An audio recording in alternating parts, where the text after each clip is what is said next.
ഈ പുരോഹിതന്മാരും നേതാക്കന്മാരും നിങ്ങളുടെ വീട്ടിൽ വരും എന്നാണ് നിന്റെ മരണ ദിവസം. നിന്റെ മരണ ദിവസം ഇവരൊക്കെയും കടന്നു വരും.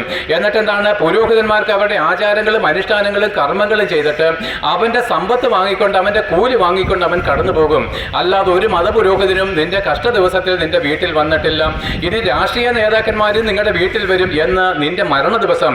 അയ്യോ, നിന്നോടുള്ള സ്നേഹം കൊണ്ടും ബഹുമാനം കൊണ്ടൊന്നുമല്ല, അദ്ദേഹത്തിന് ഭരിക്കണം. അതിനുവേണ്ടി ആ മരണ വീട്ടിൽ വരുന്ന അനേകരുടെ മുമ്പിൽ തന്നെ ഒന്ന് വെളിപ്പെടുത്തണം. ആ മരണ വീട്ടിൽ വരുന്ന അനേകരെ അവനെ ഒന്ന് കാണണം, അവനെ ഒന്ന് അറിയണം. ഇത്ര മാത്രമേ അവനും ആഗ്രഹമുള്ളൂ. അപ്പോൾ ഒരു രാഷ്ട്രീയ നേതാവോ ഒരു മതപുരോഹിതനോ നിന്റെ വീട്ടിൽ വരുന്നത് അവൻ്റേത് മാത്രമായിരിക്കുന്ന ആവശ്യത്തിന് വേണ്ടിയിട്ടാണ്. മതപുരോഹിതൻ കൂലിക്ക് വേണ്ടിയിട്ട് വരുന്നു, രാഷ്ട്രീയ നേതാവ് വോട്ടിന് വേണ്ടി വരുന്നു.